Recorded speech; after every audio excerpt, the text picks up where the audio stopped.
नमस्कार फ्रेंड्स। आज फिर एक छोटी सी बात। माँ से प्यार करते हैं जो लोग भी अपने, वो सबसे पहले अपनी माँ को रसोई से बाहर निकालें। सारा दिन वो सुबह से ब्रेकफास्ट, अगर वो बाहर जॉब नहीं करती कोई घर की स्त्री, तो आप उसको बाहर नहीं निकलने देते, चाहे आप फिर बेटा हो चाहे फिर आप बेटी हो।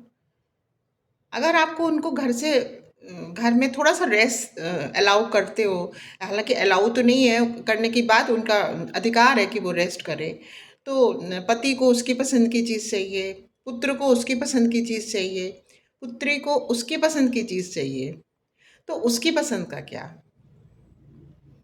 और बाद में अक्सर ये देखा गया है, हालांकि लोग इस बात को मानते नहीं है, ऐसा नहीं है हमारे घर में तो ऐसा नहीं है, हमारे यहाँ तो इतना हम लोग बड़े मॉडर्न हैं, वो सब कहने की बात है। हमेशा मदर जो है वो एक किचन में घुसी रहती है, तो क्या वो सिर्फ अपने खाना बनाने के लिए है? अम्मा मुझे तुम्हारी हाथ की ये चीज़ बहुत पसंद है, अम्मा आप वो चीज़ बहुत अच्छी बनाते हो, अम्मा मैं अपने फ्रेंड लेके आऊँगा आज उसके लिए ये चीज़ें बना दो, अम्मा आज मैं अपनी सहेलियों के संग आऊँगी, आपके हाथ की उनको ये चीज़ बहुत पसंद है। तो कभी आप ठंडे मन से सोच के देखिए कि वो माँ अपने मन में क्या सोचती होगी, कि बस मैं खाना बनाने की मशीन हूँ। रही बात पहले के समय की, हाँ डेफिनेटली पहले बहुत ज़्यादा ऐसा होता था कि स्त्रियों की जगह सिर्फ एक रसोई तक ही सीमित थी, लेकिन ये तो उसको मिसयूज़ कर लिया गया ना। उनका एक सर्टेन काम होता है, वो अपना उनका भी एक व्यक्तित्व है, उनकी भी एक कोई अपनी पर्सनैलिटी है। अगर आप अपनी मदर को क्लेम करते हैं कि हमें अपनी माँ से बहुत प्यार है, हमारी माँ तो हमारी फेवरेट पर्सन है, हम उनको आइडलाइज करते हैं, तो ये तो बड़ी अच्छी बात है, क्योंकि जाने अनजाने हम अपने मदर फादर से ही बहुत कुछ सीखते ही हैं। ये तो सच बात है, वो हमारे आदर्श होते हैं। लेकिन उस प्यार को हम इस तरह से अगर प्रस्तुत कर रहे हैं कि हम प्यार की वजह से कर तो रहे हैं, मुंह से कह रहे हैं खाली एक ज़बान से, लेकिन हमारे करनी और कथनी में बहुत अंतर है। तो उस प्यार का तो क्या ही औचित्य है।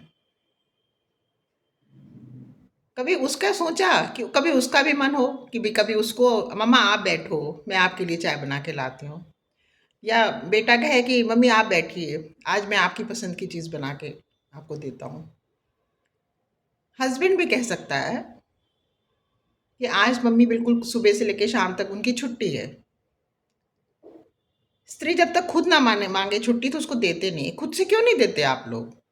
खुद से देना चाहिए ना। वो बाहर अगर जाके धन अर्जित कर रही है, या वो घर में ही रह के घर को संचालन करती है, घर की व्यवस्था देख रही है, तो इसका मतलब क्या है, जो घर वाली स्त्री है जो घर में रहती है, वो मतलब उसको कोई समय नहीं मिले, वो अपने मन से बैठ नहीं सकती, 2 घंटे अपनी हॉबी नहीं कर सकती। ये चीज़ तो बड़ी, जैसे कहते हैं, अभी एक फिल्म आई है और उसकी लोग बहुत वो कर रहे हैं कि ऐसा नहीं होता ऐसा नहीं होता, लेकिन ज़रा ठंडे मन से अपने मन में झांक के देखिए कि ऐसा कैसे नहीं होता। हर के घर में तो कुक नहीं लगे हुए हैं ना, मदर ही कुकिंग करती हैं। मेरे ख्याल से 80 to 90% घरों में आज भी, बल्कि स्त्री तो बाहर भी कर रही है और स्त्री अंदर भी कर रही है, लेकिन अगर बाहर वाली स्त्री धन कमा के ला रही है, तो जो घर में रहने वाली महिलाएं हैं, अ, वो भी बहुत अपना, उन्होंने भी अपना पूरा तन मन धन, जैसे कहते हैं, इस घर को लगा के दिया है, तो उनकी भी रिस्पेक्ट है। तो रिस्पेक्ट आप किस तरह से करते हैं? किसी को यूज़ करके, कि उसके मन का कुछ अच्छा सा उसके मन की बात करके। तो हमारे ये ज़बान से कहने से कि हम अगले की बहुत रिस्पेक्ट करते हैं या हम अगले को बहुत प्रेम करते हैं, उससे तो कुछ होने वाला नहीं। वो दिखना चाहिए ना हमारे व्यवहार में। बस आज ये बड़ी छोटी सी बात है और ये बात मेरे मन में अक्सर आती है। मैं खुद भी एक होम मेकर रही हूँ। मैं, हालाँकि मैं तो हँसती थी अपने हस्बैंड से, अभी तो वो नहीं है शरीर से, कि भई हम तो इस घर की रानी हैं। मुझे तो नहीं ऐसा फ़ील होता कि मैं नौकर हूँ, बट हाँ, कितनी बार ऐसा होता है कि थक जाते हैं, नहीं मन करता है पर्टिकुलर काम करने का। और सोचिए ना, हम लोगों का कोई रिटायरमेंट भी नहीं है, टिल आवर लास्ट ब्रेथ। तो इसके लिए बड़ा सोचना ही नहीं है, उसके ऊपर आप लोगों को एक्शन भी लेना चाहिए। ये मैं बात सारी स्त्रियों की ओर से कह रही हूँ, और उन स्त्रियों की ओर से कह रही हूँ कि जिनको लोग ऐसा करते हैं। जिन्होंने अपने को बचा लिया वो तो फिर अपना बच ही गई, वो तो फिर आंसर बैक कर देती हैं कि नहीं अभी हम नहीं करेंगे। आज के लिए बस इतना ही। आपका मन करे तो इस बात को आप लोग सोच के ज़रूर देखिएगा। Thank you friends, God bless you, नमस्कार।